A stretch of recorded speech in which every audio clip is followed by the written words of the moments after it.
De l'actualité, CRTV News, ici toute l'info. Bonsoir, bienvenue chez Nous les artistes. Ce soir, la une, 2 sujets, 3 invités. Par ici, le secret du mariage en 180 pages. On parlera d'un guide sur le mariage qui vient d'être dédicacé, mais également du Ciné-Club K. Un K comme lumière, ça tourne bien pour un cinéma qui milite pour l'identité culturelle. Et pour cela, nous avons invité Marie-Noëlle Niba, réalisatrice que vous connaissez ou que vous allez redécouvrir. En tout cas, comme vous, Laurence Ocalia. Bonsoir. Bonsoir. À la une de vos sujets d'actualité, il y a bien ce coup de main, ce plan de sauvetage pour Camerco qui a un coup dans l'aile. Effectivement, le chef de l'État, Paul Biya, aurait ordonné l'ouverture du capital de la compagnie aérienne. Vous y allez. Aérienne, voilà. J'y arrive. Merci Steve, National Camerco. Une décision contenue dans cette correspondance adressée au Premier ministre, chef du gouvernement. Les précisions, Eric Laouna.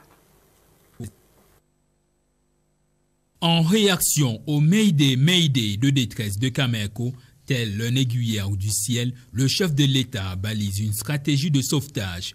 En clair, face aux nombreuses difficultés financières de la compagnie aérienne publique camerounaise, et ceci depuis le début de ses activités en 2011, l'État opte finalement pour une cession départ majoritaire de Camerco à un opérateur privé.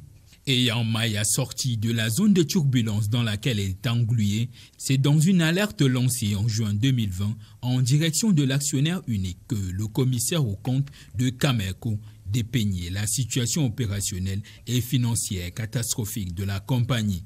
En chiffres, 111 milliards de francs CFA, c'est la dette abyssale que traîne la structure. Maintenant et en urgence, il faut sauver l'étoile du Cameroun.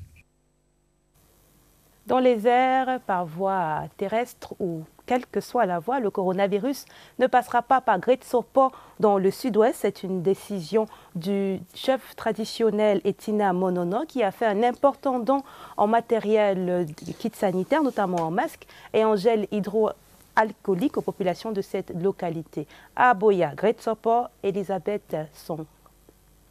Gretsopo, bien qu'on continue à porter le masque, laver les mains, utiliser les sanitizers parce que c'est ça qui va réduire le Covid-19. Pour cette cérémonie de remise des kits sanitaires deuxième du genre, les populations expriment leur gratitude et se disent prêts à mener le combat. Nous sommes très contents pour la geste que le chef de village a donnée et on souhaite que ça va nous aider. Ça va aider nos enfants, nos éléments dans le quartier pour être propres contre ces maladies qui tournent dans notre pays. L'occasion a permis aux représentants du sous-préfet de Boya, Madame Ebot Magret Tabé, de mettre un accent sur la sensibilisation. L'autorité administrative a invité les populations de Gretsopo à respecter scrupuleusement le port du masque afin d'éviter toute contamination. Et puis, dans le monde à cette date, le 18 juillet, fait Mandela Day, 7 ans que Nelson Mandela s'en est allé. C'est un symbole de la lutte pour l'égalité raciale et de la promotion de la démocratie en Afrique. Le président de l'Afrique du Sud dans les années 90, après avoir passé 27 ans dans les geôles de Robben Island, fascine toujours le monde. 7 ans après sa disparition, que représente Nelson Mandela pour les Camerounais? Question, réponse, José Gaëtan Tchanga. Mandela, le père de la nation arc-en-ciel, des souvenirs inoubliables d'un rassembleur et militant de l'égalité des races en Afrique du Sud. Mandela, c'est une icône dans le monde entier, c'est une très grande personnalité. Il a révolutionné beaucoup de choses en Afrique. L'histoire africaine est écrite en lettres d'or par son nom. Il est écrit dans les livres. C'est une histoire qui ne va jamais finir. Il représente une icône de la tolérance, il représente l'esprit d'humilité, il représente aussi la ferveur et cette capacité de poursuivre un objectif jusqu'à son aboutissement. Mandela, c'était un homme dont le cœur était plein d'amour, un homme plein de pardon. Les Blancs ont torturé les Noirs, mais quand il a pris la présidence en Afrique du Sud, il n'a pas regardé les Blancs comme des gens à battre. La preuve est que l'équipe de rugby des Blancs, quand elle jouait Mandela, arborer le maillot. Son combat pour la liberté des Noirs et la démocratie va se déporter au-delà des frontières de son pays. Jour J-2 pour les examens officiels de baccalauréat. À quelques heures des épreuves écrites, les candidats s'activent dans les starting blocks. Eunice Nemeu est allée faire une immersion dans une famille. Voici son reportage. Les épreuves écrites de lundi. Je me prépare pas mal, malgré les 2 mois de confinement qui n'ont pas été faciles pour nous. Et bon, il y avait la paresse pour étudier, mais bon, nous ne sommes pas stressés. Lundi, nous irons composer comme d'habitude. C'est la dernière ligne droite, on essaie de refaire les anciens baccalauréats, voir à peu près l'allure des compos et on espère que le jour J, ça ira. Mais toi-même, tu peux faire. Dans cette ambiance, le soutien des parents n'est pas en reste. Maman Brigitte, aux côtés de ses enfants, apporte sa contribution dans cette dernière phase de préparation. J'essaye autant que je peux dans les matières où je peux les aider, surtout pour celui qui fait l'enseignement technique, étant donné que moi je ne m'y connais pas. Mais en littérature, j'essaye de lui apporter mon aide autant que je peux. À quelques heures du grand jour de l'examen du baccalauréat, les équations s'effectuent, les solutions se cherchent et les candidats s'activent davantage pour braver le baccalauréat session 2020. TIC, ça joue gros à l'écran de l'actualité CRTV News qui innove. Les JT du week-end apportent une tranche ludique pour enfants. On apprend en jouant et c'est sérieux. C'est très sérieux, c'est déjà les vacances, mais on reste dans l'apprentissage. Les tout-petits sont désormais tous les week-ends sur CRTV News. On vous propose une page TIC sur les applications ludiques sur smartphone. Aujourd'hui, nous vous présentons CBeebies Playtime Island, qui est une plateforme remplie de jeux vidéo gratuits. En joignant l'utile à l'agréable, l'application permet aux enfants de s'amuser en mettant un accent sur la lecture et la découverte. Maïmouna Mohamedou, Nadia. Time, Get Creative and Playtime Island sont conçus pour inspirer l'imagination des enfants et fournir des moyens amusants de développer leur apprentissage. Ils disposent également d'un verrouillage parental pour aider à garder les petits doigts en sécurité, laissant les enfants libres d'explorer, de jouer et de profiter d'une expérience d'apprentissage amusante avec leurs personnages préférés. Il est conçu pour soutenir la lecture des premières années avec des livres ludiques et imaginatifs.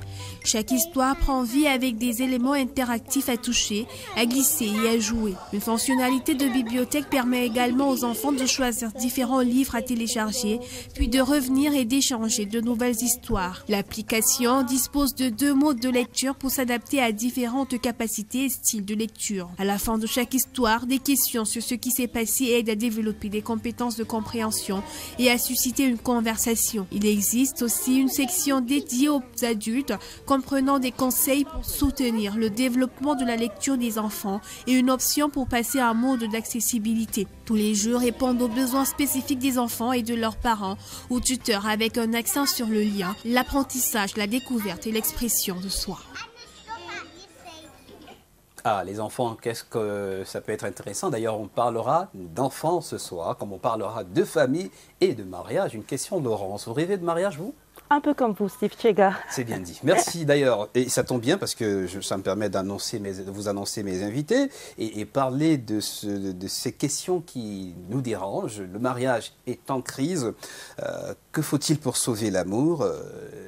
Est-ce que le divorce est envisageable? Peut-on rester fidèle à son mariage? Comment construire et reconstruire un mariage? Une fois n'est pas coutume, mais on en parle chez nous les artistes parce que un évêque, un prêtre, a publié un ouvrage guide sur le mariage et ces questions, il va nous aider à y répondre. Et ce soir également, lumière sur le cinéma pour l'identité culturelle avec Marie-Noëlle Niba qui est notre invitée. Et puis en dernier ressort, un artiste que vous n'avez pas souvent vu, mais qui a 22 ans, va vous impressionner. Il est le prix, lauréat du prix international du premier chevalier, du premier ordre de la poésie. Il va nous dire ce que ça représente pour lui, auteur d'un livre qui s'appelle « Les propensions comprimées ». Merci d'avoir été des nôtres. C'est moi qui vous remercie. Restez avec Steve Chega, chez nous, chez vous les artistes. Ah, ce sont tous des artistes. Bonsoir.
Qu'est-ce que ça percute chez nous les artistes ce soir? Bonsoir, bienvenue chez nous les artistes, c'est Nian Nian et comme qui dirait, c'est tout neuf, un délice musical signé Magasco et Lady Ponce. Une Lady Ponce invitée par son compatriote sur ce projet. Eh bien, c'est un agréable mélange de l'afro-genre et du bicoutien, joli mix, on va le dire ainsi, joli trait d'union entre les cultures du Nord-Ouest et celles du Grand Sud et cela nous fait plaisir. Une Lady Ponce qui a été l'invitée de l'entrevue Le Margue, nouvelle émission présentée par Eric Christiania sur les antennes de la CRTV. Eric Christiania, justement, qui me charge de partager le programme de ce soir avec vous. Eh bien, que faites-vous à 21h15? Il aura par exemple un nouveau numéro avec Caresse Photo. Et si vous êtes sur CRTV News, à 21h30, eh bien, rendez-vous avec un major du rap, ténor, comme vous ne l'avez jamais connu. D'ailleurs, je vous en propose un morceau choisi. Regardez. Annabella n'aura jamais connu sa mère. Avant d'être une femme, elle a perdu son père. Son mari est mort en commettant l'adultère. Pauvre Annabella.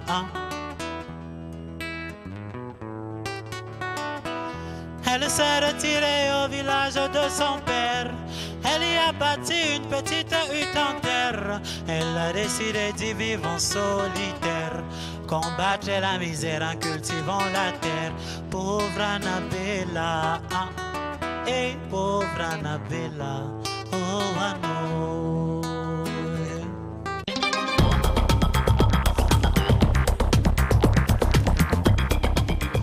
Salut à tous, ici l'artiste ténor Mr. Karl Well et nous retrouvons-nous tout de suite dans l'entrevue Marc, dans les mois. Un ténor comme on ne l'a pas souvent connu, rendez-vous en fin d'émission dans nos figures de style. Rendez-vous également avec Lady Ponce et Magasco on partagera quelques images du making-of et toutes les sources de cette chanson qui arrache toutes les vues et les likes sur YouTube et sur Facebook. D'ailleurs, restez connectés avec nous justement vous pouvez nous regarder si vous vous déplacez en téléchargeant l'application MyCRTV et vous avez toutes les antennes de la télé sur votre smartphone et comme celui que tient Marie-Noël Niba sur notre antenne ce soir. Bonsoir Marie-Noël. Bonsoir Steve. Heureux de vous retrouver. Longtemps qu'on ne vous avait pas vu. C'est toujours un bonheur de vous recevoir à la télé. Ici, c'est votre case. Oui, je suis toujours content d'être là. Et comment ne pas revenir, hein? Tout le temps, vous me recevez tellement bien que voilà. Ici, c'est chez vous. Chez nous, les artistes, c'est chez vous. Et vous revenez avec une bonne nouvelle. Ciné Club Nka. Nka traduit par lumière. Je me suis vite amusé à dire lumière, que la lumière soit et que le cinéma parle pour l'identité culturelle. Et c'est tout le projet. Ça commence le 24. Oui, tout à fait. La première session du ciné Club Nka que nous avons lancé. Là, je le prononce vraiment avec l'accent. C'est dans quelle langue? C'est la langue Ngemba du nord-ouest du Cameroun. Oui. Nka, qui veut dire lumière. Oui. J'imagine que dans d'autres langues également, il y a ça. Oui. Et pourquoi ne pas identifier ce ciné-club par une expression de nos langues? Parce que c'est vraiment le but, c'est de revisiter ce que nous sommes, revisiter notre identité. Et moi, je me sens très à l'aise de pouvoir parler ma langue. Je me sens très à l'aise de pouvoir parler de moi. Et donc, ce ciné-club va nous permettre de faire le tour de nos films que les gens ne connaissent pas. Voilà, et qu'à travers cela, on puisse parler de nous sans fioriture, sans honte, sans... Voilà. Car que la lumière soit, et on nous entend également dans le département de la Ménois qui n'est pas loin, on nous comprend dans le département de la Ménois qui n'est pas loin du nord-ouest. Quand je vous invitais, je vous avais promis qu'on aurait la compagnie agréable et finalement bénie de Monseigneur Daniel Ewolo qui en semaine a dédicacé à la cathédrale Notre-Dame des Victoires un livre, un guide sur le mariage. Eh bien, je le tiens, hein, la préparation immédiate au sacrement de mariage, sous-titre pour construire et reconstruire un mariage heureux. Et vous comprenez pourquoi en début d'émission, je l'ai dit avec beaucoup de joie, par ici le secret du mariage en 180 pages. Monseigneur, bonsoir. Bonsoir Steve. C'est bien assumé dire la préparation immédiate. J'ai failli demander, est-ce que par la foi, la magie opère immédiatement? Immédiatement, parce que le mariage en réalité se prépare depuis la prime enfance. Dans le milieu familial, dans le milieu scolaire, dans la société.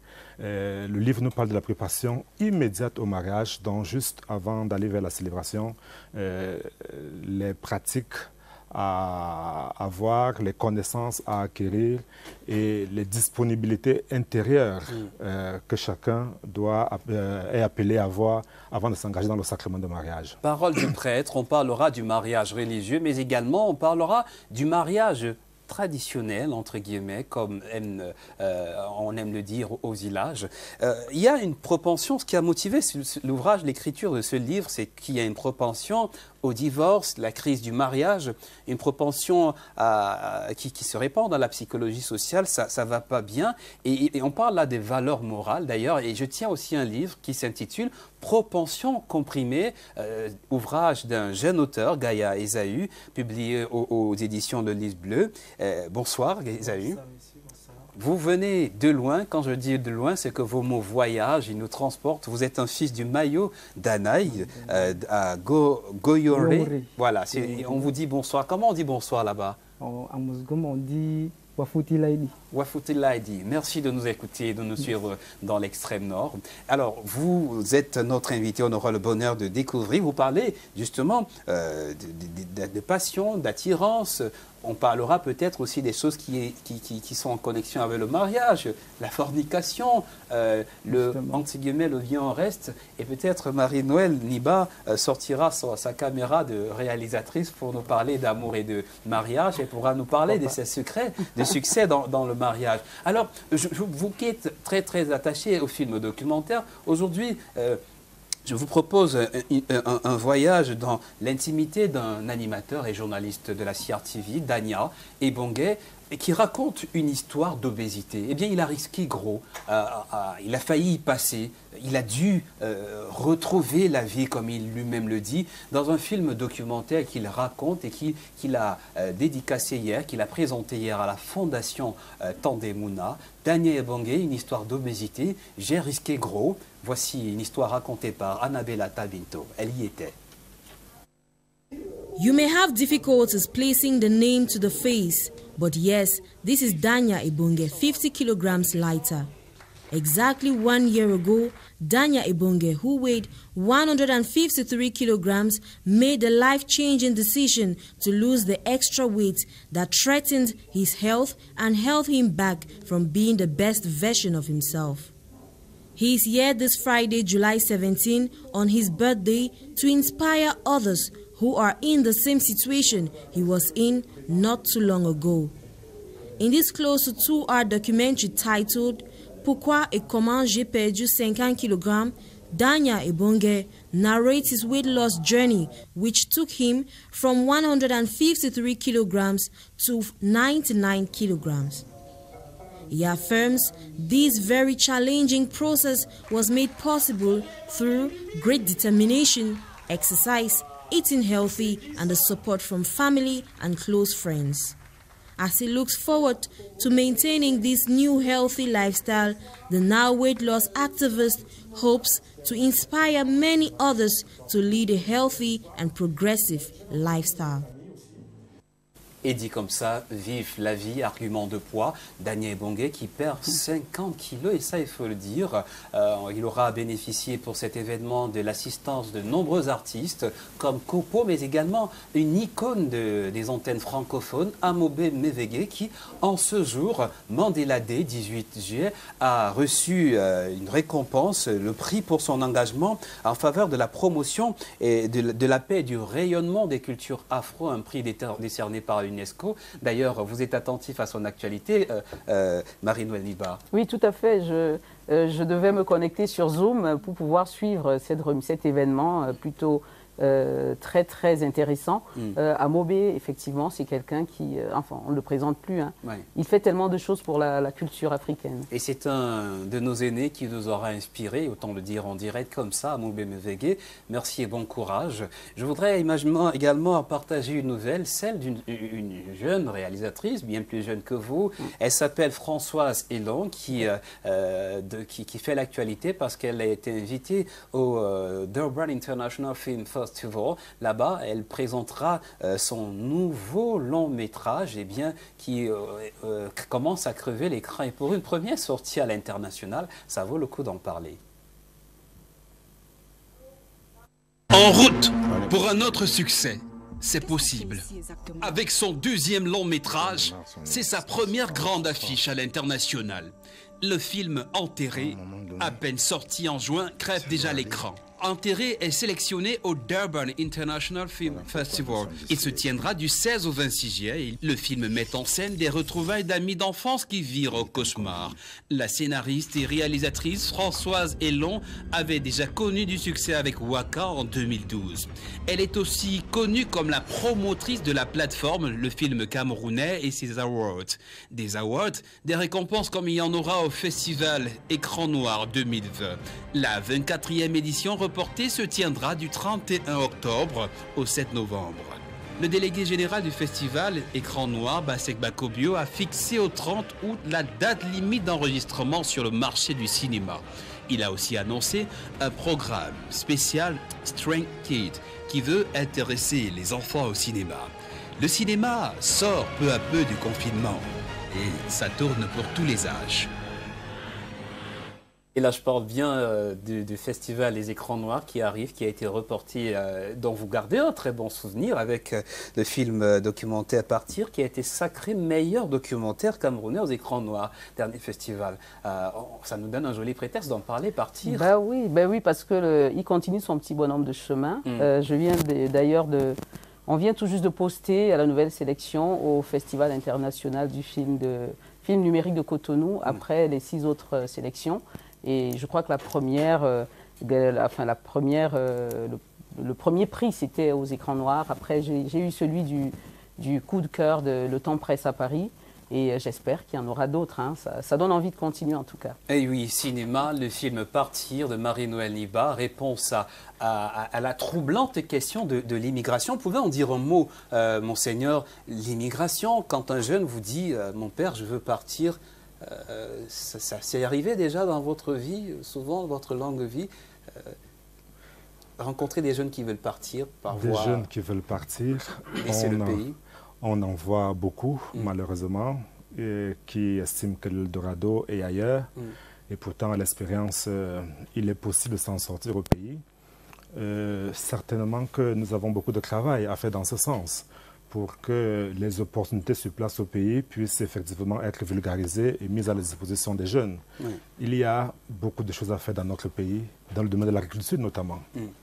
L'agriculture est comme qui dirait la terre ne trompe pas. On en reparlera. On parlera de Partir dans nos figures de style. Ce n'est pas fini. On prendra les nouvelles de comment il se porte le documentaire. Et on parlera de Claire, l'enfant de l'amour, qui est un nouveau premier bébé, on va le dire ainsi comme ça. Oui, disons, oui, premier en fiction. Oui, en fiction. Tout à fait. D'ailleurs, venons-en au fait. On a annoncé la sortie de la dédicace. C'était à la cathédrale Notre-Dame de Victoire de Yaoundé, même ici, à Yaoundé, la dédicace du guide sur le mariage de Monseigneur Daniel Ewolo. Je le tiens là. Vous pouvez, si vous nous prenez en cours, avec un sous-titre assez intéressant.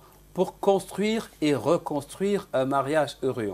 On comprendra pourquoi, juste après ce rendez-vous que je partage avec vous à la cathédrale, il y avait du monde.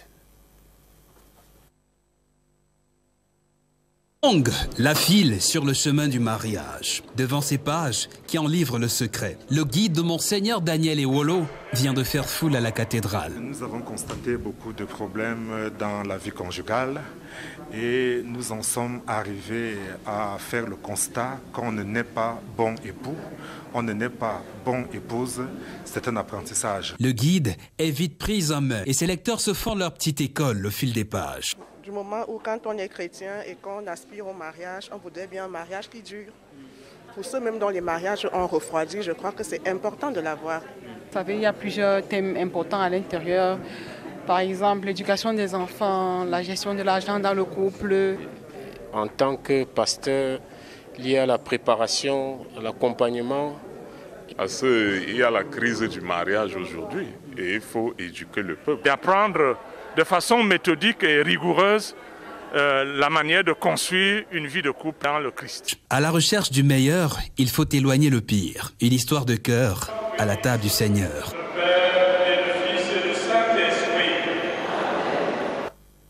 Voilà, nous y étions en images et on vous y a baladé. Esaü, bonsoir une fois encore. Bonsoir. Je pose la question pas à l'écrivain mais aux jeunes. Hein. Vous rêvez de vous marier, c'est pour quand le mariage? Le mariage, pour moi, je n'ai pas d'abord pensé. Bon, étant donné qu'on est d'abord des jeunes, on est jeunes, on doit penser souvent, tisser certaines relations, justement. Vous êtes encore sur le chantier de l'amour? De l'amour, je dirais, je suis d'abord sur les chantiers, comme vous dites. Voilà, c'est bien, il est très astucieux, il n'a pas donné de date. Alors justement, capter quelques réactions qui font office de première lecture après la dédicace de cet ouvrage, on le disait à la cathédrale, dans la maison de Dieu, et peut-être Monseigneur nous en donnera tout le symbole tout à l'heure. Mais en passant par notre rue Foudangono, qui est notre deuxième rubrique de la soirée, eh bien, allons capter les réactions, ça parle aux familles comme aux pasteurs de l'Église.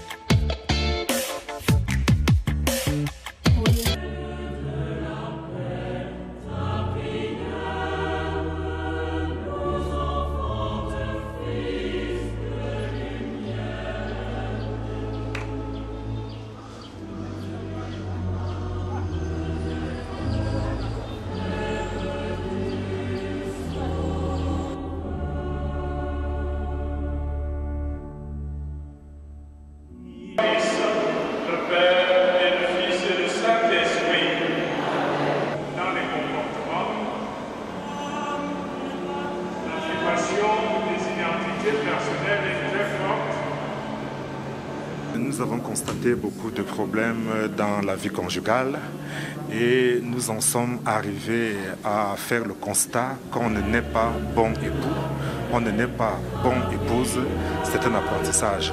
Nous avons donc voulu dans notre ouvrage donner quelques éléments pour aider les couples à se préparer, à se former pour la vie matrimoniale. I got the pleasure to write the preface of that book about the marriage, especially religious, Christian and Catholic marriage.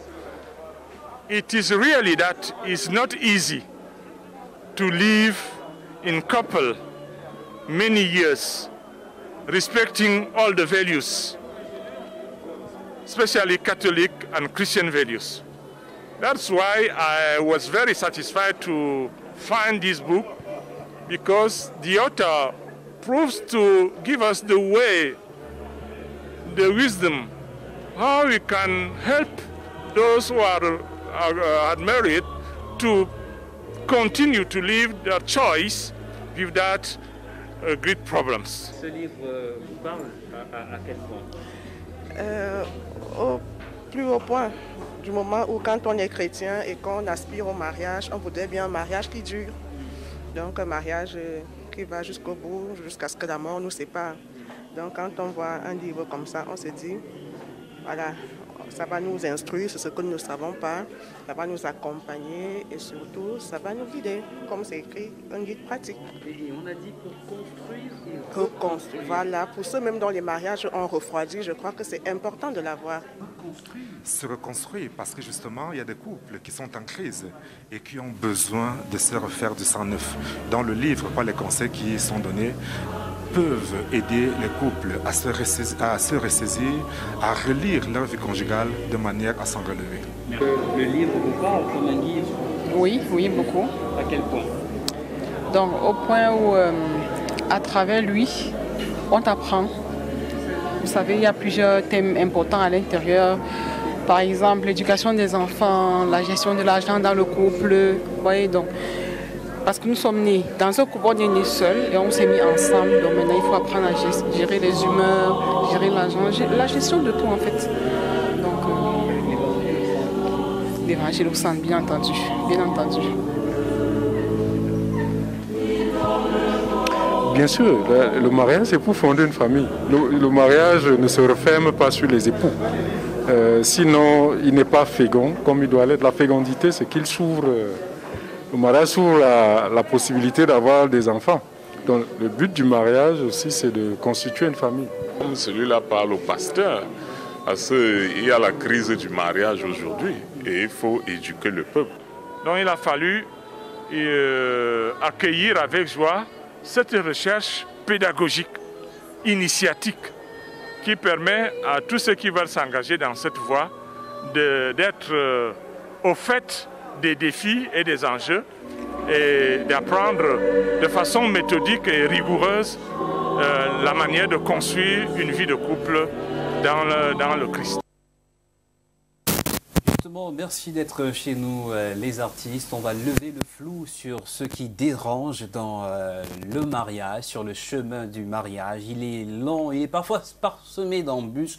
Et le livre que nous avons en vedette ce soir nous aide à nous y préparer pour construire et reconstruire un mariage heureux. Daniel Ewolo, vous n'en êtes pas à votre premier ouvrage. Le premier, celui-ci est le deuxième. Le premier, c'était Les paroisses personnelles ou sociologiques, paru en 2015. D'ailleurs, ce n'est peut-être pas le prêtre, ce n'est pas le vicaire général de l'archidiocèse que nous allons recevoir ce soir, mais c'est surtout l'écrivain.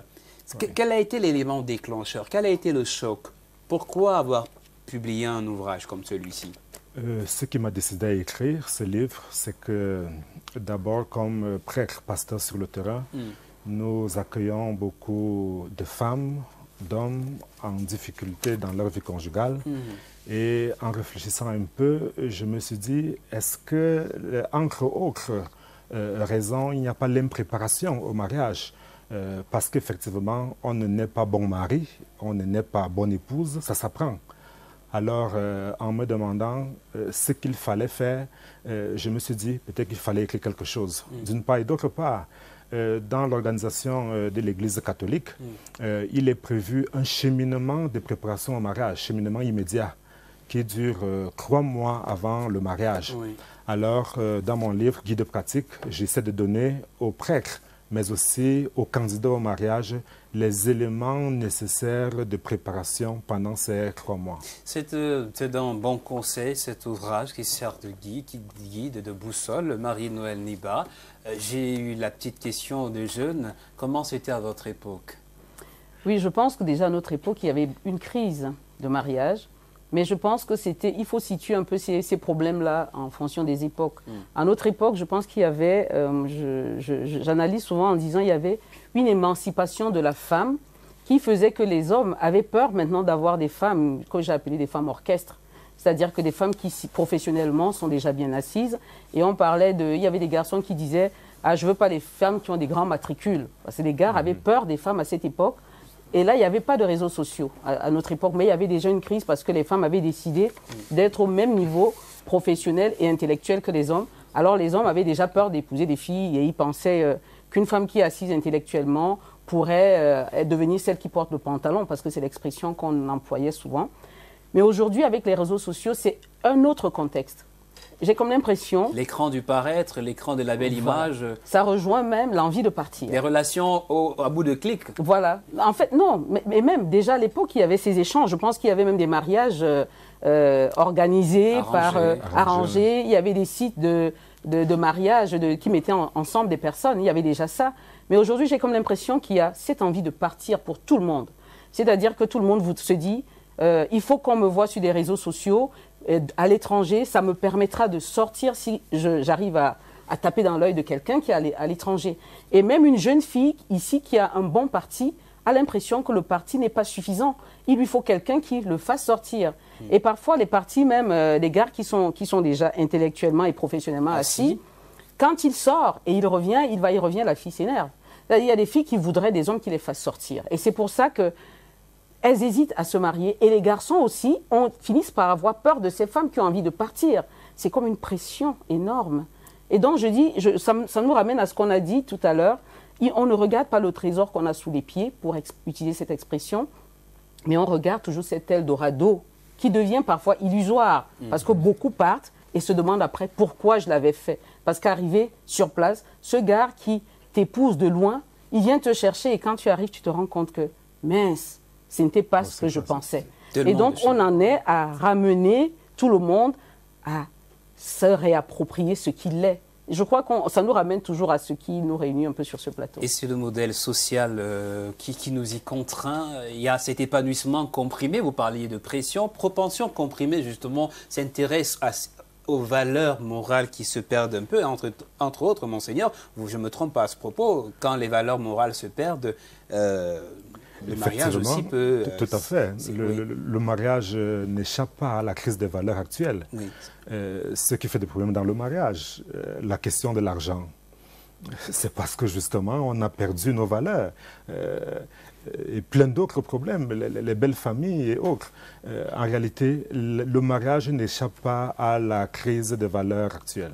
Dans ce roman que je tiens, Propension comprimée de Gaïa, qui vous a valu d'ailleurs un prix, premier chapitre, alors comment on lit? M-R-A-K-I. Comment? Mrakai et son enfance. C'est une histoire qui démarre dans l'enfance et qui finalement fait au fil des pages le point sur le monde des traditions et le modernisme moral. Et le mariage n'est pas à l'abri de tout ça.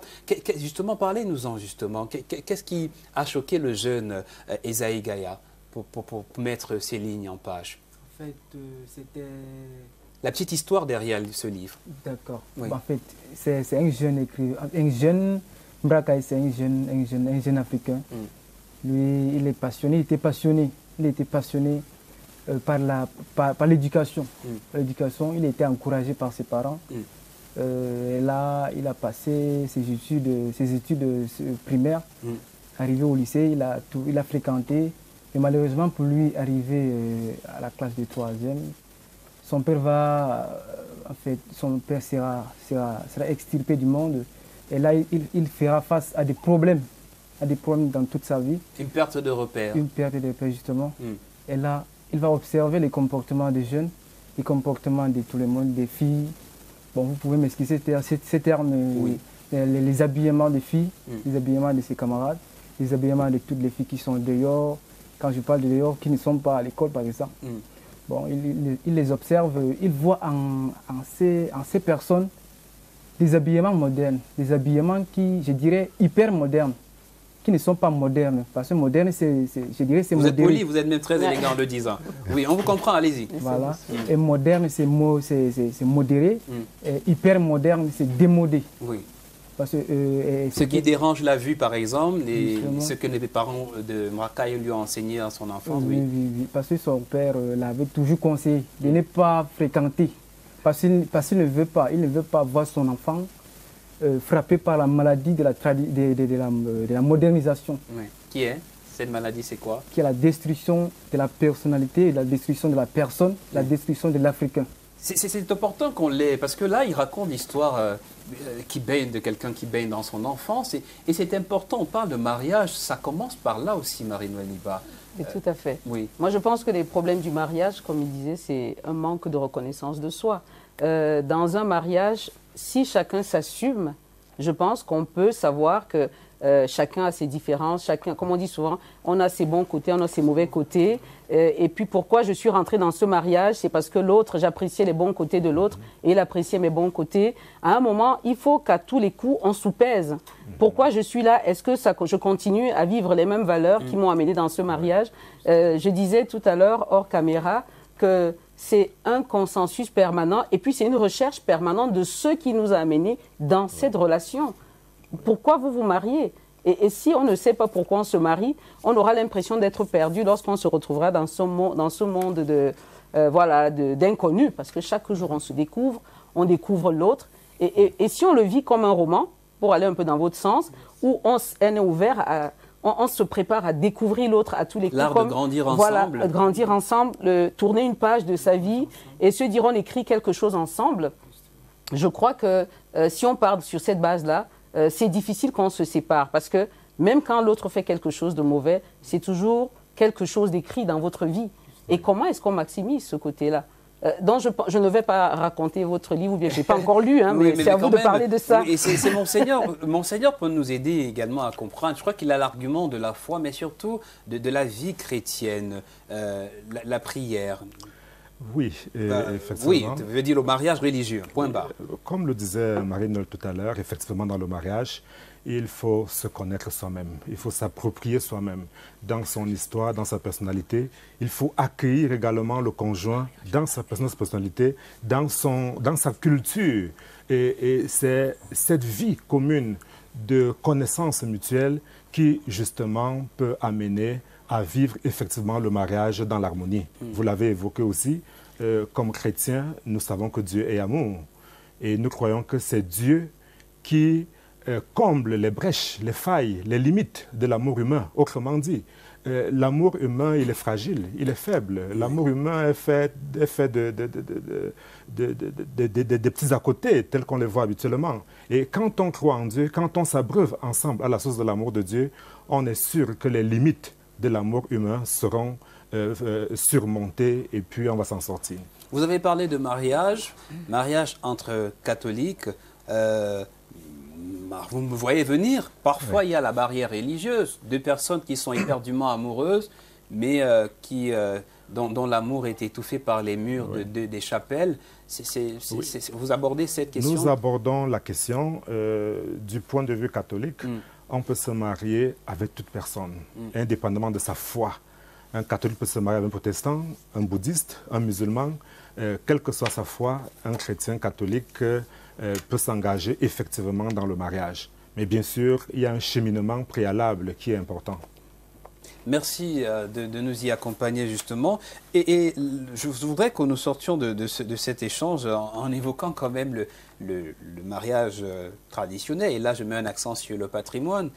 Il y a des personnes qui vont se lier au mariage au village et qui vivent heureuses. Au Cameroun, on distingue 3 formes de mariage. Le mariage traditionnel, le mariage civil et le mariage religieux. Et chaque mariage a ses engagements, les droits et les devoirs liés au contexte dans lequel il est célébré. Pour le mariage traditionnel, c'est 2 familles qui sont unies.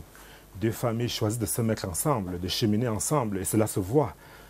Quand il y a un événement heureux dans la famille de l'homme, la famille de la femme se présente, pas les bras vides, pas par délégation, mais se présente physiquement et avec ce qui est requis. Dans le cadre du mariage traditionnel, qui unit 2 familles, il y a des engagements de part et d'autre.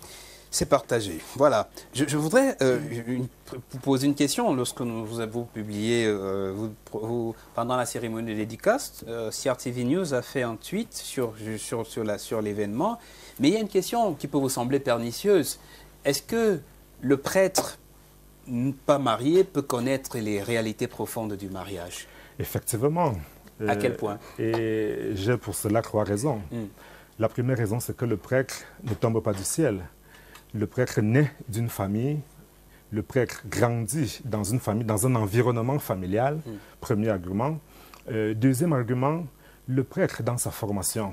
Pour être prêtre, 8 ans minimum, on passe par 2 facultés de philosophie et de théologie. Et au cours de ces formations, le prêtre apprend l'anthropologie, la sociologie, la psychologie, le droit de la personne et de la famille. C'est les sciences du détachement, du renoncement au mariage, entre autres. C'est des sciences qui permettent de connaître l'homme dans sa constitution, dans son milieu social, dans son comportement. Et puis, 3e argument, le travail du prêtre au quotidien est d'accueillir les fidèles pour un accompagnement spirituel. Et je peux vous dire que 70 à 80% des problèmes que le prêtre est appelé à gérer au quotidien sont des problèmes conjugaux. Donc le prêtre, il en apprend beaucoup sur la vie conjugale.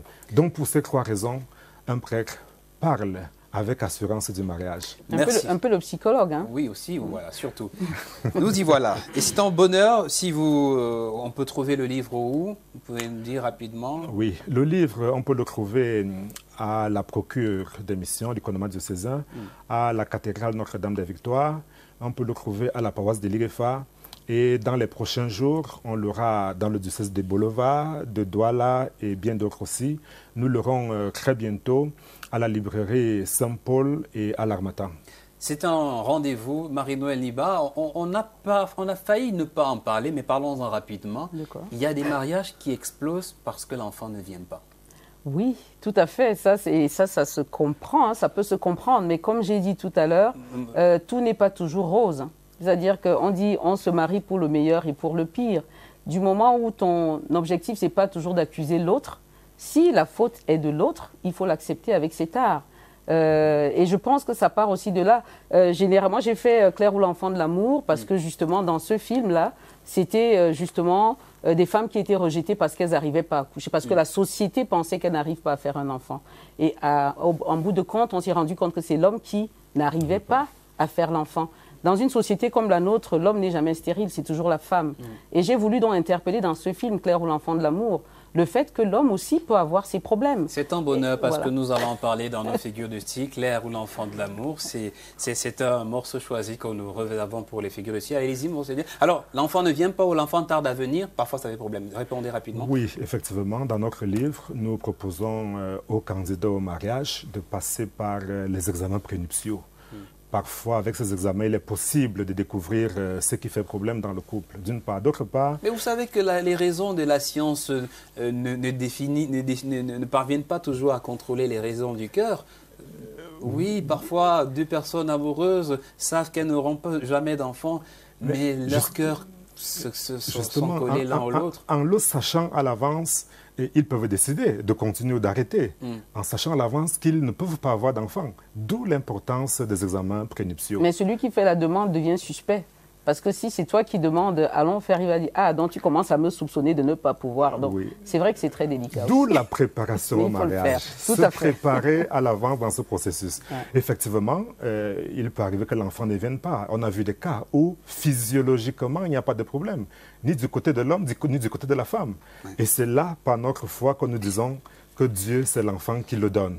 Alors, il faut se tourner vers lui pour l'implorer, pour le supplier dans l'attente de l'enfant. Bon Dieu, qu'est-ce que le cœur a ces prisons que la raison ignore? Parfois, c'est difficile. Là. Bon, merci en tout cas. On en dira encore un mot dans nos figures de style tout à l'heure. Parlons rapidement d'identité culturelle, un sujet qui vous intéresse. Esaü, vous le défendez également dans votre livre quand vous critiquez les tares du modernisme qui viennent botter un tout petit peu, bousiller ce que vos parents vous ont enseigné, les parents de Rakai, par exemple. Ça vous parle à quel point, vous, le jeune, quand on dit identité culturelle? Bon, identité culturelle, ça me parle en fait. Ça me parle de ce que nous avons, ce qui peut nous identifier et ce que nos grands-parents, nos ancêtres nous ont enseigné. D'accord. Donc c'est dans ce sens. Super, merci. Alors, identité culturelle au cœur du ciné-club, et nous voilà sur le deuxième thème de l'art de se comprendre dans cette édition de Chez nous les artistes, au cœur du ciné-club. Nka, elle m'a dit de prononcer avec le H de la fin. C'est quoi le projet de départ dans l'objectif de la réalisatrice Niba? En fait, il faut dire que quand je faisais mon dernier film Partir, déjà je suis une férue de la culture en fait. Hein. J'adore, c'est pas de la mégalomanie, mais j'adore ce que je suis. J'adore, je dis toujours que je suis un produit du Cameroun, le Cameroun tel qu'il est, parce que je suis née du Nord-Ouest et puis j'ai complètement grandi à Yaoundé et j'ai une culture, j'ai fait des études complètement en français, mais je me bats pour parler un bon anglais. Et j'adore parler les langues de chez nous et j'adore j'ai toujours trouvé qu'on a tout ce qu'il y a de beau. Et ça, en faisant mon dernier film encore, je me suis posé la question parce que beaucoup me demandaient, oui, vous faites l'apologie des retours, mais est-ce que vous vous êtes posé la question de savoir pourquoi les gens partent dans le film que j'ai fait Partir? J'ai dit, oui, c'est vrai que je peux donner une question, je peux donner une réponse évidente, qui peut être un problème économique parce qu'on en parle. Je peux parler de tout ce dont on parle déjà. Mais au fond de moi, je me suis dit, peut-être qu'il y a ce qu'on appelle la recherche de soi. Pendant longtemps, on a grandi avec des enfants. Je vois autour de moi des familles où parfois l'enfant n'a pas la parole. Moi, j'ai eu la chance d'avoir la parole. Je le dis toujours, peut-être c'est ça qui a forgé ce que je suis aujourd'hui. On m'a toujours permis de dire ce que je pensais, tant que je pensais que ce que je disais était valable. Et que je ne faisais rien de mal. Et c'est cette confiance en soi qui, je pense, a manqué à beaucoup d'enfants qui grandissent en se demandant est-ce que je suis utile à mon environnement? On ne me donne pas la parole quand je suis petite. Et puis, il y a cette expression qu'un enfant veut toucher maman lorsqu'elle est en train de causer. Tais-toi, tu vois pas que je parle. Va là-bas, toi là. Parfois, les enfants pleurent parce qu'ils ont envie de s'exprimer. Et ça peut coller à ce titre de propension comprimée. Exactement. L'ouvrage de Gaïa. Et je suis très contente qu'il soit avec moi sur ce plateau. Et parfois, tu observes des scènes comme ça où l'enfant a envie de dire quelque chose à son parent ou à un aîné. personne ne l'écoute. Il grandit à l'école, lorsqu'il veut dire quelque chose qui est déplacé, le maître le tape, tu es trop bête.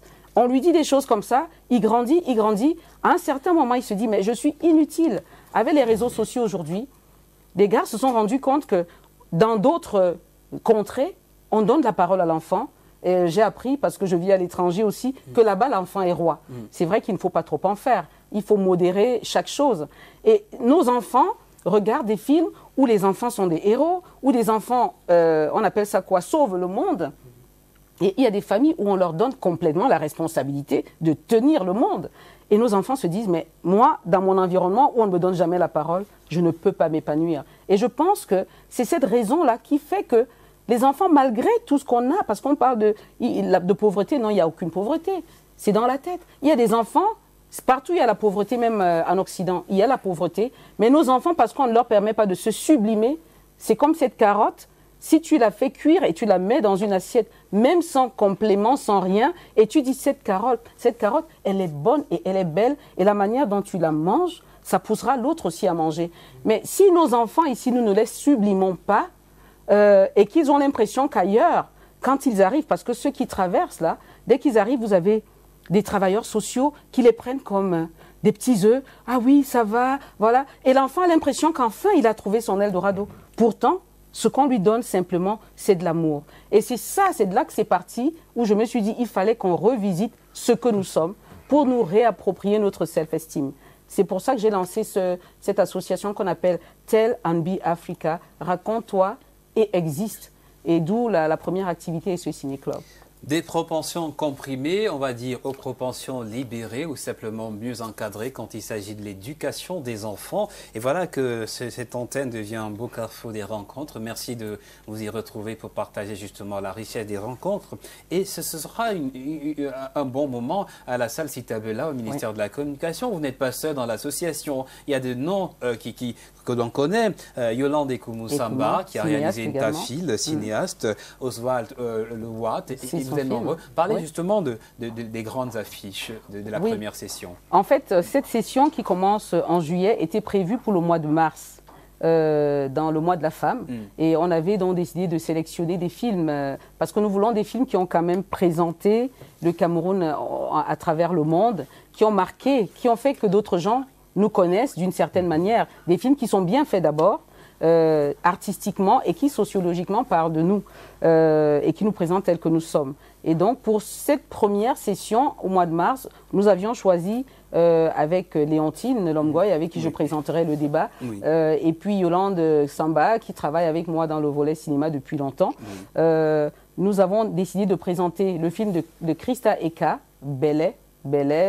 Ce sera l'histoire d'une jeune femme qui, dans son rêve, a changé sa place pour prendre celle de son homme qui la maltraitait.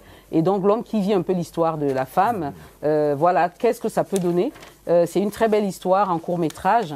Et puis, nous avons un deuxième, pour le vendredi 24, toujours, on a en deuxième lieu le film de Oswald Lewatt, qui est Un amour pendant la guerre, qui raconte donc l'histoire de Aziza qui a perdu son mari, la trace de son mari pendant la guerre, et on vous montre comment ces deux-là se manquent, malgré le fait qu'on est en Afrique, parce que certains disaient, en Afrique, dans la pauvreté, on ne vit pas l'amour, mais non, il y a de l'amour. Et ça m'a vraiment touchée.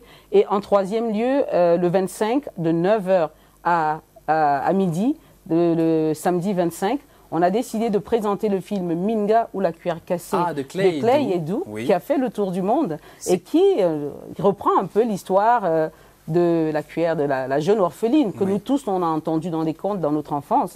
Voilà, c'était pour présenter un peu l'histoire de la femme et sa résilience dans notre société. Et ça compte un peu aussi dans l'épanouissement d'une femme. Une femme épanouie, c'est une société épanouie. Tout à fait. Et peut-être aussi des mariages épanouis. Tout à fait. Ouais. Merci, Monseigneur. On vous retrouvera tout à l'heure dans nos figures de style. Mais avant qu'on y aille, je vous invite à vivre un moment rapide, et nous en reparlerons tout à l'heure dans nos figures de style, avec Images, le zapping de l'histoire que je lance en images. Regardez, il s'agit d'une femme impressionnante dont on a donné le nom à une salle, la salle Citabella, justement, qui va vous accueillir. C'est une histoire de pionnière. Citabella, regardez, première parmi les cinéastes, première journaliste réalise, dit-on, et pilote aussi une belle histoire.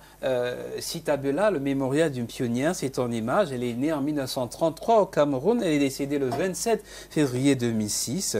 Elle aura brillé, notamment avec, en 1963, elle réalise le documentaire Tam Tam à Paris, qui compte parmi les tout premiers films documentaires de l'espace du cinéma francophone en Afrique subsaharienne. En 1969, disais-je. Eh bien, c'est une militante féministe qui se bat pour l'épanouissement des femmes. Je dis qui se bat parce que chez nous, les artistes ne meurent pas. On parle toujours d'elle au présent. On aura le bonheur de parler d'elle. Vous la connaissez bien, son histoire tout à l'heure. Dans nos figures de style. C'est donc une Sita Bella dont le nom reste dans nos mémoires et le nom est attribué à la salle Sita Bella qui vous accueille. C'était notre zapping de l'histoire ce soir. Eh bien, monseigneur, vous aimez bien l'histoire, vous aimez bien l'écriture, ça je le sais. Je ne sais pas si vous aimez le cinéma. Oui, j'aime bien regarder le cinéma, mais à la télévision. À la télévision. Qu'est-ce que vous faites, par exemple? Est-ce qu'on peut rentrer dans votre secret? Quel est le dernier film que vous avez regardé? C'est vrai qu'un prêtre, on se dit, le prêtre, est-ce qu'il regarde la prière de midi au Vatican? Et puis après, qu'est-ce qu'un prêtre regarde? C'est une question comme ça, à la télé, comme vous, par exemple. Oui, à la télévision, naturellement, il y a des informations d'abord. Et à certains moments perdus du week-end, quand c'est possible, on zappe devant la télé pour voir ce qui peut attirer l'attention. Il y a toujours un beau film quelque part. À la CRTV ou ailleurs. Merci de nous faire ce clin d'œil-là. Mais ça ne m'empêche pas de rappeler que vous êtes spécialisé dans le droit canonique, le droit de l'Église. À quoi est-ce qu'il vous sert précisément dans votre ministère, dans votre épiscopat? Par exemple, il m'a permis d'écrire sur le mariage pour que les prêtres et les fidèles soient informés de ce qui est requis dans la préparation au mariage, dans la célébration au mariage, de ce qui est faisable, de ce qui ne l'est pas. Justement, avec une harmonie entre le droit qui nous régit, le droit coutumier et le droit... Est-ce qu'il y a une harmonie entre les droits, les trois droits, entre guillemets? Il y a une harmonie entre le droit civil et le droit canonique. Et le droit coutumier aussi? Le droit coutumier, plus ou moins. Plus ou moins. Et c'est pour cela que nous appelons de tous nos voeux pour le Cameroun le droit des personnes et de la famille qui pourra justement nous permettre de sortir... De marier tout cela. Tout à fait. Harmonieusement. Vous avez dit que vous aimez l'information et nous voici au rendez-vous de 19h avec Yvonne Ako. Good evening, Yvonne. Good evening, Steve. Lieutenant General René Claude Meka has assessed the security situation in Littoral region. Exactly, Steve. The Army Chief of Staff, Lieutenant General René Claude Meka, says the security situation in the Northwest, Southwest and Littoral regions are under control. He was speaking in Douala Friday while concluding a 4-day operational control mission to the 2nd and the 5th Joint Military Regions of Cameroon. Gladys Atemba completes that story from CRTV Douala. Douala is notorious for gangsterism, drug abuse, human trafficking and money laundering. But with persistent military patrols, the Army Chief of Staff, General René Claude Meka, is describing the situation as being under control. I always go to the field to carry out operational control missions to ensure that the security situation of the country is not threatened and the officers are not facing difficulties exercising their duties. The present control is taking place shortly after the appointment of new officials of the 2nd and 5th Joint Military Regions. So my goal is to guide them on how to implement the directives handed down by hierarchy to the different regions. I have seen for myself that there are no major problems. In Douala, the general encouraged the military officials to continue working hard to ensure the security of goods and persons. The 2nd Joint Military Region is made up of the Littoral and Southwest with command post in Douala. 41 agro-pastoral producer organizations in the North region have benefited from the state subvention worth 147 million CFA francs to upgrade their production system. The checks were handed Friday by the coordinator of the program for the consolidation of the sustainability of agro-counseling, otherwise known as PCP ASEFA. Wilson Mengole reports from CRTV Garwa. States will help address their worries. We are very happy because the state thought of us. We are saying thank you to the head of state. This subvention will assist us in buying cattle, which will be used in plowing.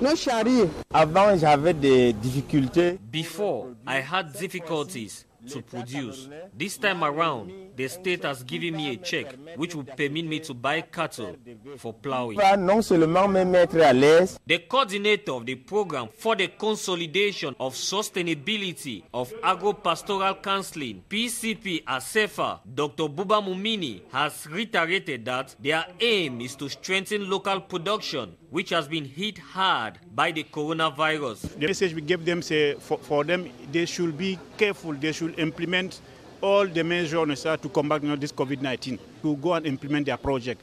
Today they received the check so that they can go and realize their project. For what? So that the whole economy of the whole region, of the whole country will benefit from it. While handing over the checks, Dr. Buba Mumini reminded the beneficiaries that their projects should be properly executed in order to attract more investments, improve their structures, and expand their processing and marketing activities. And in our top stories, today is Mandela Day. Yes, Steve, and the Nelson Mandela Foundation is calling on all to contribute in this year's Nelson Mandela Day that is being celebrated today. Meantime, our reporter Victor Siga interviewed some Yaoundé city dwellers to find out from them what they think about the historic icon Nelson Mandela. Here is his report. In Africa, he influenced a lot of people's opinion and his style of leadership. Nelson Mandela in 1994, when he became president, inspired the young generation that you can move from the bottom and ends up at the top. Mandela was a great man who fought for the equality between whites and black people in South Africa. And also somebody who has a pure heart, a heart of love. He did not bear grudges to white people because they tortured the black. He was a man of honor, self-honor and honor of the entire world. Democratically elected president on May 20, 1994, his commitment to peace and effort to dismantle the legacy of apartheid and authoritarian political culture on white supremacy have made him a model to many. The main souvenir that I get from him when he was in jail, he spent a lot of time in jail, and after that, he prepared for him to be a president in South Africa. He made 2 or 3 years. After that, he left to another person to. So for me, it's something great. It's just a message he sent to every leader. The 1993 Nobel Peace Prize winner was born in July 18, 1918, and spent 27 years in prison for political offenses. Though not meant as a public holiday, the International Nelson Mandela Day, which is his birthday, was declared by the United Nations General Assembly in 2009 to honor his legacy. In other news, the written phase of the baccalaureate examinations kickstarts this July Monday 2020 for terminal students. Meantime, education officials have intensified efforts to limit the spread of COVID-19 within the school environment. Details with Fanta Mabu. It is against this backdrop that 7 special measures have been put in place by education officials as final year students of the French subsystem of education prepare to write the baccalaureate exams. We have received materials from the baccalaureate board. We have also received cartons of soap. And these are going to ensure that in each sector, considering that we have hand washing kits in each of the sector, these materials are going to be distributed so that students, they can be placed at the disposal of students. Just like in Lycée Essos Yaoundé, other institutions have equally benefited from these anti-COVID-19 materials, which will enable them to sit the exams without fear of contracting the virus. And out of the country, recent government reforms have sparked off protests in Sudan. Yes, Steve. Dozens of pro-Sharia supporters have protested in Sudan's capital, Khartoum, over recent government reforms that allow non-Muslims to drink alcohol and scrap the apostasy law and public flogging. The reforms comes after long-time ruler Omar al-Bashir was ousted last year following massive street protests. Details with Gladys Asu. In Sudan's capital, Khartoum, to protest over recent government reforms that allow non-Muslims to drink alcohol and scrape the apostasy law and public flogging. The reforms come after longtime ruler Omar al-Bashir was ousted last year following massive street protests. Addressing Prime Minister Abdallah Hamdok, who leads the transitional government, the protesters said Hamdok Khartoum is not New York. Some held up photographs of Justice Minister Nasreddin Abdul Bari, who had announced the reforms last weekend. Under the new laws, women also no longer need permission from a male relative to travel with their children. Non-Muslims are now allowed to consume alcohol in private. However, the ban on Muslim drinking remains. And anyone convicted of renouncing Islam or apostasy will no longer face the death penalty.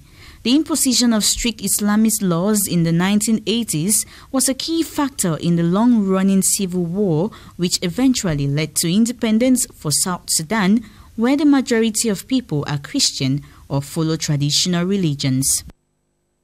Well, Steve, that report by Gladys Asu draws the curb for this 7 p.m. news. And Sheno Lezatis continues with you and your guest. Of course. Let me thank you. Thank you very much, Yvonne Ako, and have a nice weekend. You too. Have a nice weekend. Thank Chez you. nous, les artistes, la suite, c'est dans quelques instants. Oui. Je vais la reprendre dès qu'elle m'explique.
Merci de partager ce moment avec nous. On refait l'actualité de la semaine.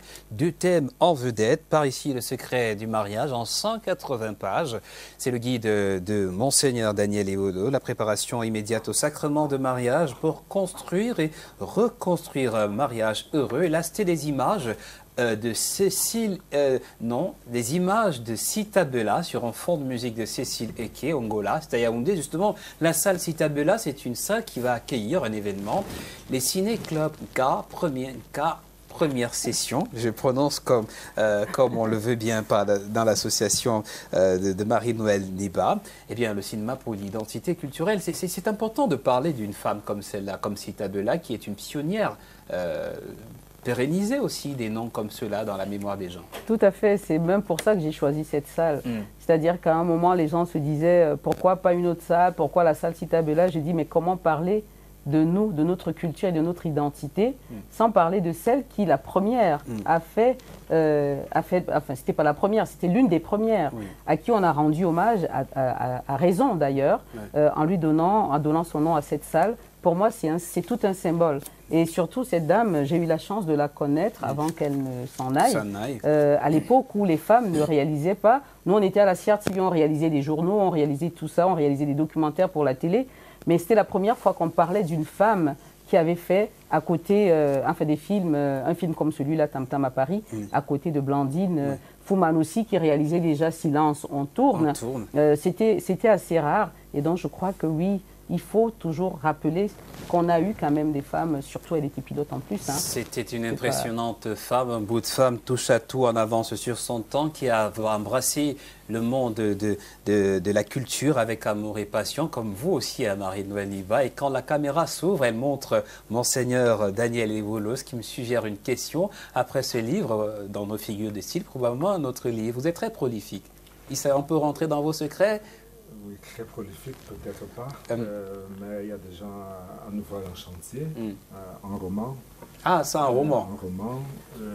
Sur l'amour encore? Non, certainement pas. C'est vrai, il parle au début d'un couple qui vit heureux, mais dont l'épouse décède. Et le roman, il y a un peu de fiction. C'est après la mort, le mari découvre un peu qui était son épouse, qu'il ne connaissait pas tout à fait. Et l'épouse aussi, au paradis où elle se trouve, elle a la vision béatifique. Elle voit effectivement tout ce qu'était son mariage et qu'elle ne savait pas. Ce sera bon à découvrir. Comme Propension comprimée de Gaïa Esaü, et étudiant à la faculté des arts, lettres et des sciences humaines de l'université de Yaoundé 1, passionné de géographie, de littérature, eh bien, ça l'a conduit sur un podium de succès, lauréat du prix international, du premier chevalier, du premier ordre de la poésie. Vous allez nous raconter rapidement cette belle histoire tout à l'heure, Esaü, mais laissez-moi partager un bon souvenir avec Marie-Noëlle Niva. Partir. Ah bah oui, ça vous a aussi collé à la peau avec beaucoup de succès. Je voudrais qu'on propose ces images-là pour qu'on voit, mais qu'on réponde finalement. Est-ce que les réponses à cette question troublante de l'immigration ont bien retenti dans les esprits? Vous sentez que ça a de l'impact? Je pense que le fait que le film est bien accueilli, c'est aussi une réponse. C'est des questions que les gens se posent et je pense que tout le monde est à la recherche d'une réponse. D'où ce mouvement que je viens de lancer qui est celui de la réappropriation de sa culture, de son self-esteem, de son identité.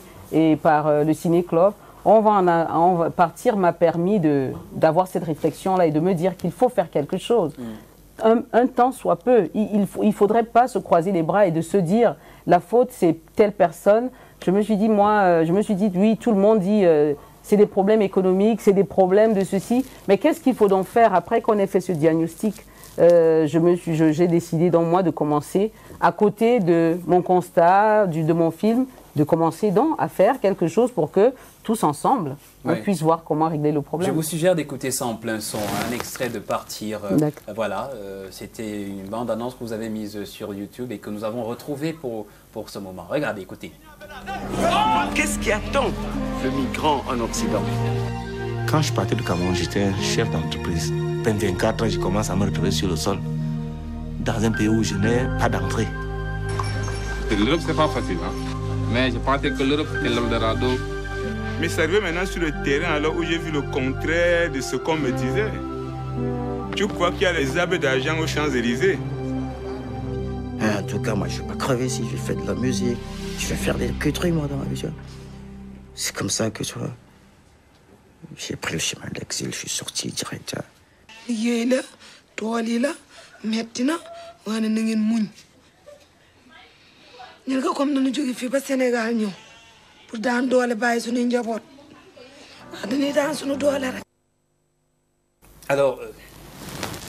Alors Marie-Noëlle, c'est un sujet, plusieurs pays. Vous êtes allé au Sénégal, le Cameroun et ailleurs, dire que le problème parle à tous les pays d'Afrique. Tout à fait. Je suis partie d'un migrant camerounais que j'ai découvert, en fait, c'était une histoire que je voulais écrire depuis longtemps parce que je connaissais autour de moi des personnes qui étaient rentrées depuis des années et qui avaient été mis au banc de la société et qu'on considérait comme des losers, parmi lesquels certains des miens. Et pendant longtemps, je me demandais comment aborder ce sujet délicat en espérant qu'ils me raconteraient leur vraie histoire. Parce que pendant longtemps aussi, j'ai essayé de décourager pas mal. Ayant fait, moi, mes études en France, je suis venue travailler, je suis repartie. Et les gens ne comprenaient pas qu'on fasse ces études et qu'on rentre au pays. J'ai essayé de décourager pas mal. Et n'ayant pas réussi, quand ils sont rentrés, pendant 8 ans, il y en avait qui devenaient fous. D'autres mouraient parce que, pour beaucoup, on ne leur avait pas tendu la main. Ils étaient tellement rejetés par les leurs que, voilà, je me suis dit, il fallait que je trouve un moyen de faire parler ces personnes. Et je suis partie de là. Mais quand j'ai rencontré ce migrant qui a fait la traversée pendant 4 ans, et parce qu'il voulait rencontrer Mac Taylor, ce Français d'origine camerounaise, parce qu'il voulait faire briller son étoile comme la sienne, et j'ai vu ce bonhomme qui était traumatisé par cette traversée plutôt rude. J'ai décidé de partir de là. Et partir, il ne suffit pas de partir, de se tenir à la plage et regarder l'horizon. Derrière, là-bas, l'horizon, il y a le ciel, mais ce n'est pas le paradis, absolument. En tout cas, Monseigneur, je vais vous proposer quelque chose. Quand vous aurez du temps, peut-être Marie-Noël nous donnera cette archive claire ou l'enfant de l'amour. C'est une histoire aussi, on peut avoir ça justement en image, c'est une histoire qui montre que les parents ont tendance à influencer les mariages, des choix des enfants. Oui, vous pouvez en dire un mot rapidement? Effectivement. Dans ce type de situation, on en parle un peu dans notre livre. Si dans le passé cela marchait bien, aujourd'hui c'est pas sûr que c'est vrai que les femmes subissent plus. Parce qu'il y a tellement d'influences aujourd'hui qui font qu'il est difficile pour un enfant, une fille, de finir par tisser un mariage heureux sur la base du choix de ses parents. De ses parents. On en reparlera, c'est un long débat et ce n'est pas terminé. Revenons sur le plateau pour parler de l'auteur de Propension comprimée, Esaü Gaya. Je vous dis une fois encore bonsoir et félicitations pour votre prix que vous avez. C'était en avril, c'est ça? Comment vous avez fait un prix qu'on vous décerne à Belgrade, en Serbie, c'est bien le. Racontez-nous comment vous en êtes arrivé là rapidement, le temps nous tient. En fait, c'était un prix de la traduction, la traduction des ouvrages de cet écrivain, de ces journalistes, de ces grands écrivains juridiques, militaires, oui. On a eu à causer, en fait, il m'a découvert à travers la page Facebook de la maison d'édition où j'ai publié mon roman. Le livre bleu, oui, livre bleu. Et là, il était intéressé par ce que je faisais, ma nationalité camerounaise, étant donné que le Cameroun est régi par autant de cultures.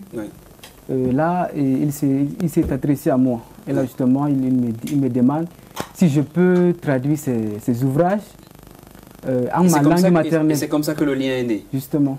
Et puis après il m'a envoyé ses ouvrages sous format Word. Et là, moi, c'est pas parce qu'il a confiance en moi. Parce que souvent, ce sont des gens, des activités qu'on ne peut pas confier, justement, avec la destruction des droits d'auteur. Justement. Et là, il a confiance en moi. Il m'a remis ses travaux, j'ai traduit. Et là, c'était aussi l'occasion de lui proposer ce que vous faites. Justement. Et c'était à l'occasion de la fête, de la célébration de 10 ans d'activité de l'Art Club. En l'air donc comme ça, en fait, c'est un peu bizarre de comprendre. Et là, il m'a alors décerné ce prix. Ah, félicitations. Justement. On en reparlera et chez nous les artistes et chez vous. Je vous avais promis en début d'émission que ce soir, c'est un double rendez-vous sur les antennes de CR TV. L'entrevue Le Mag d'Eric Christiania avec... sur la CR TV, Caresse Fotso, et sur CR TV News, Ténor. Je vous propose justement un petit morceau d'un ténor que vous n'avez pas toujours connu. Regardez, c'est un ténor qui chante d'autres rythmes que le rap, des rythmes autres que le rap, et c'est un ténor qui s'est ouvert. Voici un morceau choisi, ce qui nous attend tout à l'heure. Jeune et talentueux rappeur, il est considéré comme le phénomène du rap africain. Il est bien sûr originaire du Cameroun. Salut à tous, ici l'artiste Ténor, mais c'est Karl Lowell et nous retrouvons nous tout de suite dans l'entrevue Mac, dans les mois. Ça rapporte beaucoup d'argent aussi? Non, pas vraiment. On vous dit pas vraiment.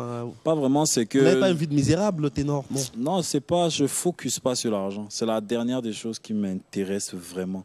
Jovi? Jovi, c'est un artiste. on va dire. Il a sa manière de faire. Malox? Malox, le buzz, Malox, le Viber, Malox, le cru, voilà. Tous sont des grands frères d'une certaine époque, d'une certaine génération. Quelle est votre plus grande fierté, ténor? Ma fille. Votre fille? Oui. De quoi avez-vous le plus peur, ténor? J'ai peur de la vie. J'ai peur de la vie. La vie, c'est trop surprenant, en fait. Et comment vous vous projetez dans l'avenir? Dans 10 ans, dans 20 ans? Superstar, mal riche. à la Booba? Ouais. Ou un peu plus? Booba, genre, ouais, Booba, Pididi. On va vous remercier d'avoir accepté notre invitation. J'espère que vous avez passé un bon moment en notre compagnie. C'est déjà trop terminé, hein, entrevue le mag. Ouais, bon, j'étais super à l'aise en tout cas. J'espère que les téléspectateurs se sont délectés de ce puissant jeu interview-cal qui vient de se passer sur Interview le Mag. C'était magnifique pour moi. Et c'était sur la CRTV, la télévision nationale du Cameroun. Oh oui, dans les hameaux. Vous regardez sur TV tout à l'heure quand il sera 23 à 21h30, eh bien, dans le Yamo, comme on dit chez nous au pays, on aime bien ce ténor. Et je vous donne un autre bout de ce que vous pouvez apprécier. Lady Ponce et Magasco, mix de culture. Voici le making-of de leur chanson que nous avons joué en début et que nous jouerons en fin d'émission. Voici Magasco et Lady Ponce. Nigga, give me some of that Rona, nigga. So I got all my gangster homies with the block. We about to start shooting. Going down. I mean, like, chilling, man, having fun. Making video, making money at the same time, making history at the same time.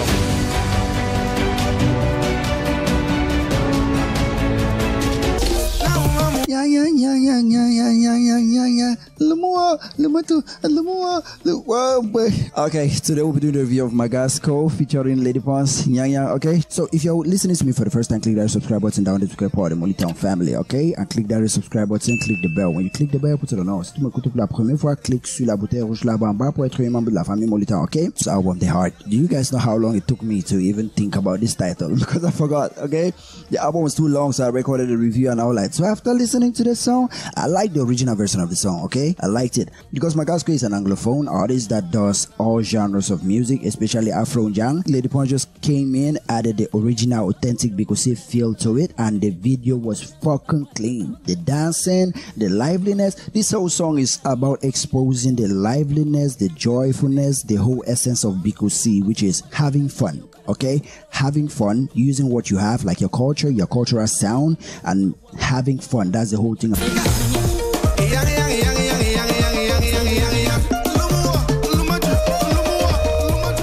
Alors le projet, c'est un projet de Magasco qui m'invite dans son projet et financièrement les clips et autres, c'est sa mission de. C'est une Lady Ponce qui était justement invitée sur le projet. Vous aimez cette énergie jeune-là? Ben oui, je les suis aussi particulièrement. Oui, ouais. Oui, je pense que les jeunes aujourd'hui nous apportent une fraîcheur et une ferveur saine. Mais Monseigneur, vous regardez aussi ténor quand vous êtes à la maison. Ouais, et c'est ça fait parfois du bien de voir des jeunes s'exprimer, donner ce qu'ils ont au fond d'eux-mêmes. Et c'est ce mélange-là qui nous rassemble. Gaïa Esaü, merci d'être passé chez nous les artistes. Et comme vous l'avez dit, on se quitte sur une harmonie musicale, en espérant qu'on se reverra très bientôt, Marie-Noël. Oui, j'espère que vous serez au ciné-club, que les gens, il faut réserver parce qu'il n'y a pas assez de place. Parce qu'il y a de la lumière. Ben oui, et puis j'allais dire que ce sera récurrent, ce sera tous les 2 mois. Itinérant, et voilà, tout à fait. Chaque 2 mois, on aura ces sessions-là. Allez, très bon week-end pour vous. Merci d'avoir été chez nous les artistes. Merci à Narcisse Sanzon, c'est un artiste. Et voici pour sortir Magasco et Lady Ponce, un mix de Jean et de Bikutsi, comme on aime dans ce pays. À très bientôt, à samedi si ça vous dit. Prenons soin de nous, le Cameroun continue. Au revoir.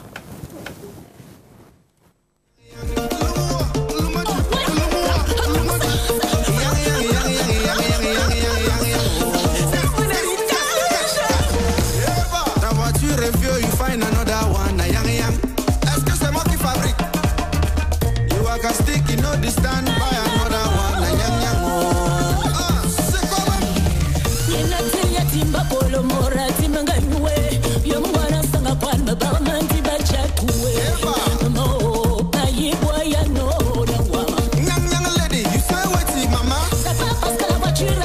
Got a motor